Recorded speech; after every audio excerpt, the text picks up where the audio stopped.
So I was talking yesterday with my buddy about a bunch of things actually, but one of them was about the AI stuff, right? And we're looking at like, okay, there's gonna be the AI job replacement and robots and stuff like that. So how is that gonna work, right? So there's a lot of different sort of options, I guess, about how it could go down. Some good, some bad. But I think like overall, we got a good shot at having a good outcome. I think there's a lot of people who care. There's a lot of smart people out there working on it, right?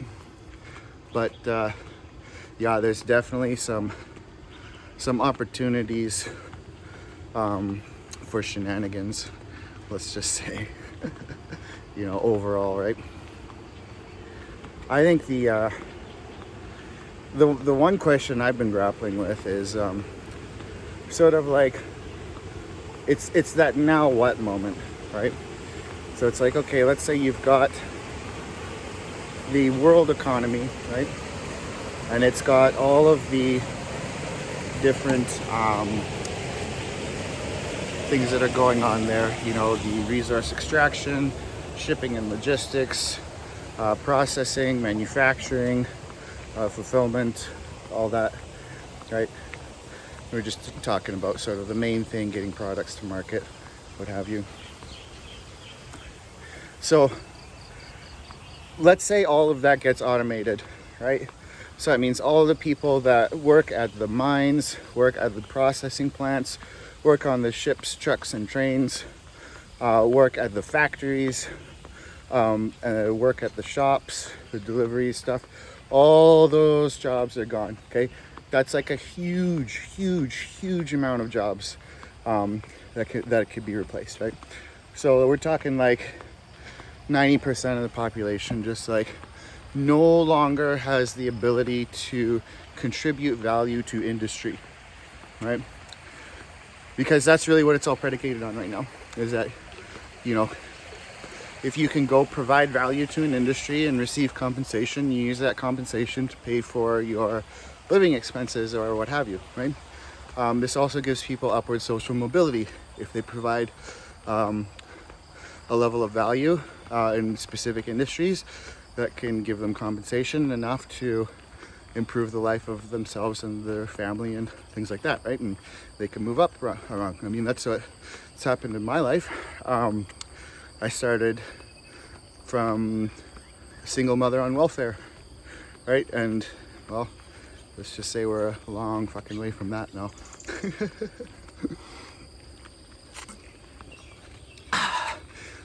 But yeah, if I didn't have the opportunity throughout my life to go and provide value to industries, in my case, it being software and computers, right? But, could be other stuff for other people, obviously. But without that opportunity, then there's no chance for the upward social mobility, right? If everything is run by AI and robots, and let's say you even do something like UBI, right? So the people who own the means of production, right? This would be the people who own the factories, mines, robots, data centers, etc., right? Now, if like they're saying like, okay, let's do UBI, give everyone some, monopoly money, because it's all monopoly money, end of the day, and then they'll use that monopoly money to buy the things that our robot factories make, and then the wheel can keep on spinning, right? But to what end? It's that all that does is just consolidate power for the people who own the means of production, in a very permanent fashion, actually. Still, okay, 1 second.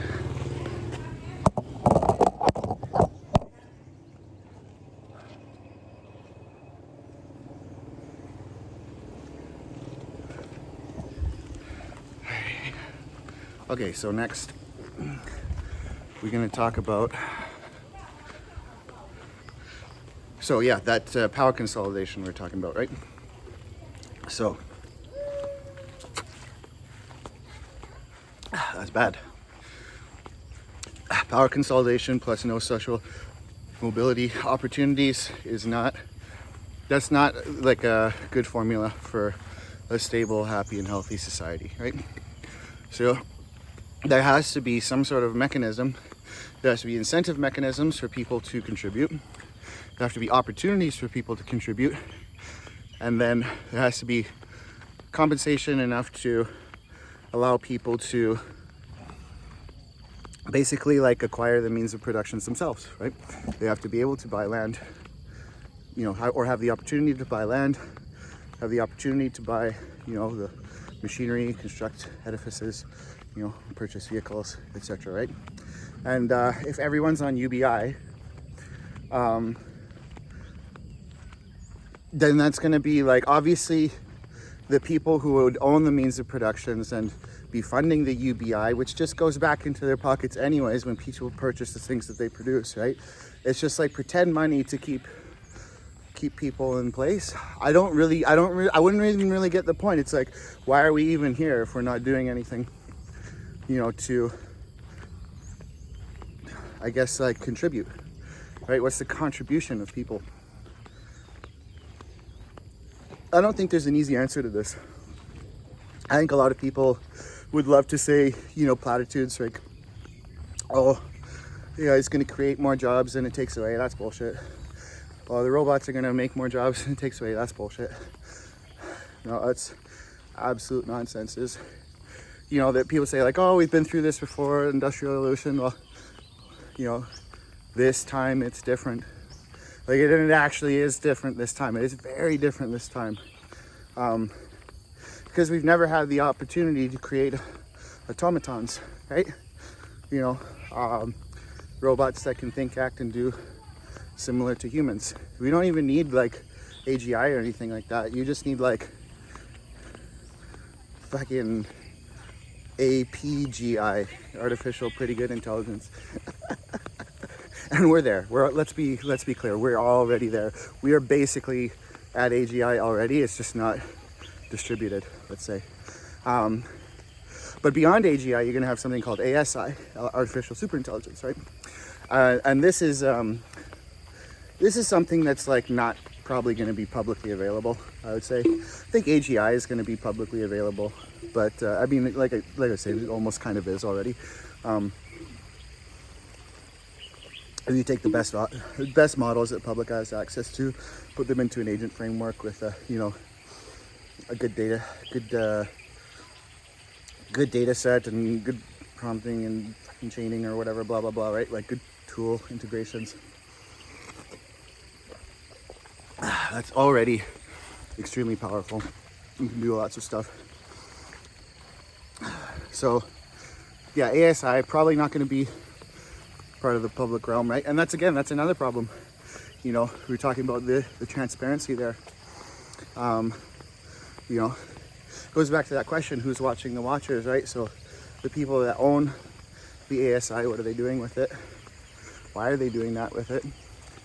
And do we get to the point where the people who own all the factories to make all the widgets are like, well, what the fuck do we need all these people for, right? You know, they used to need us to, you know, build the castles, to build the factories, build the cars, build the highways, all that stuff, right? But if robots do everything and computers are smarter than everyone, then seems like a lot of humanity might feel like kind of a dead weight for those guys, eh?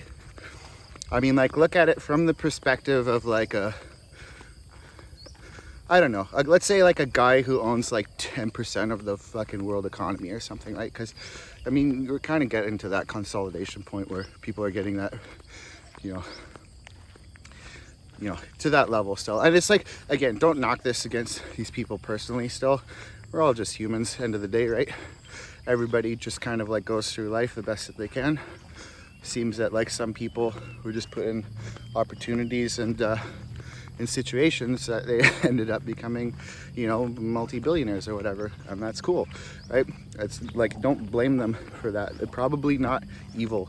Like, probably any like evil stuff, you probably don't see that on the news really. Like, if there is like some evil trillionaire or whatever, you don't know their name, neither do I, right? So yeah, lay off fucking you know, the Musks of the world, basically. So that's what I'm trying to say. Because it's like, really, like those guys are trying to help. Dudes trying to make like solar panels and electric cars and all that stuff. Like, you know, come on. But let's use this like imaginary multi-trillionaire sort of like, you know, shadow puppet concept still. And he'd be like, okay, like, you know, in the past, I've always needed many people to, you know, take care of my palaces and clean my fleet of Maseratis and, you know, go hunt for caviar and all of that, right?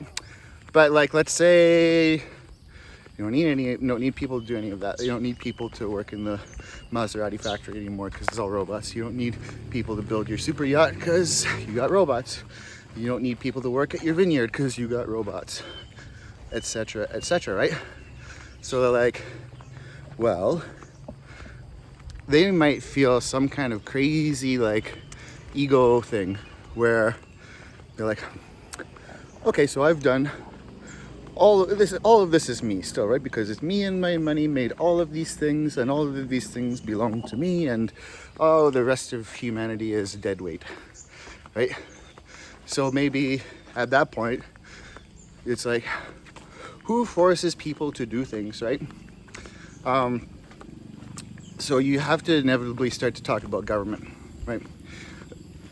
You know, government right now, the way that it works is the governments hold sort of like the, they hold the levers of kinetic power, let's say, right?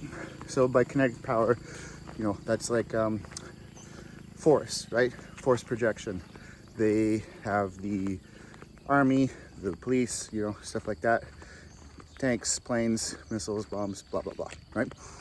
So they, in theory, can enforce things, right?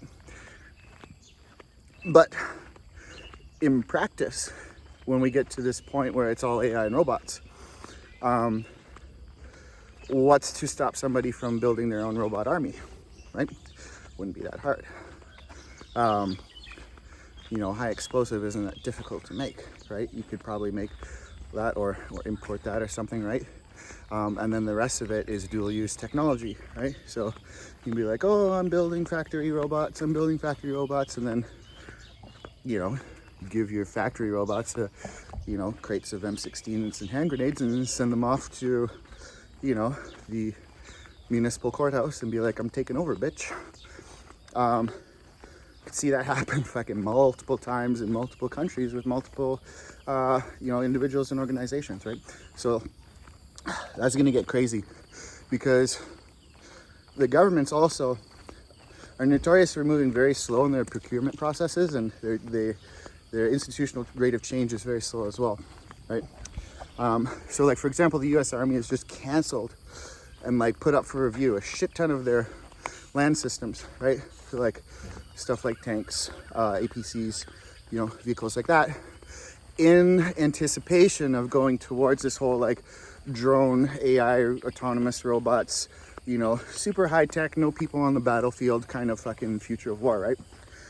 So, I mean, they see it coming, they're working towards it, but they're not there yet. And it's no guarantee that they can get there first, right?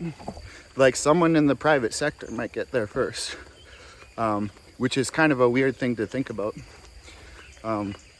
Because we haven't really had like wide, like, I guess like there are private security companies, like was it like BlackRock? Is BlackRock the security one or the fucking finance one?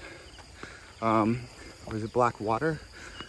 One of those two, right? So I mean, like that would be like one. You had like the Wagner group, but that's still just like fucking Russia's army basically. And then like, you know, in like destabilized countries, there are warlords and, you know, regional things like that. But I think in the past you had a lot more fragmentation of power. Let's go back like 500 years, right? And it's like, you know, the the landowners would have like their own little army, basically. Like even there's like a dozen guys or something, right? Security force, whatever, right? And like those were all over the place, right? So there's all kinds of fragmentation in kinetic force projection. And that's been consolidated around the state for my lifetime anyways, right? But we could see that fracture again because, like I said, like again, if the institutions have a difficulty in embracing and adopting change at a speed that meets the challenge, but then also at the same time you have increasing access to technology, like dual use technology in the private sector, especially if it's increasingly affordable, which it is, right? The price of all this stuff goes down and down and down. Then I think it's a real possibility that we could see like a actual legitimate fracturing of kinetic force projection at some point through private individuals or organizations that are not associated with governments in places where we've never seen that before in our lifetime. Now, I don't even know if that's necessarily a good or bad thing, really. Like, I guess it depends on how it all plays out, right? It also might not. It also could be that it could go the opposite way, where the governments get like super like powerful still, right? But I kind of doubt that because there's so much ineptitude inside of government, and yeah, I would have trouble seeing them assembling the will to act cohesively towards sort of these like changes in a timely manner, ahead of others still. Of course, you have to look at the incentive models as well too. I don't know if necessarily there is a big incentive for private organizations or individuals to take up sort of the this idea of embracing automatons for the use of kinetic force projection, independent of the state. I don't know if that'll happen for sure, but it's definitely, I think there would be an opportunity for it right now.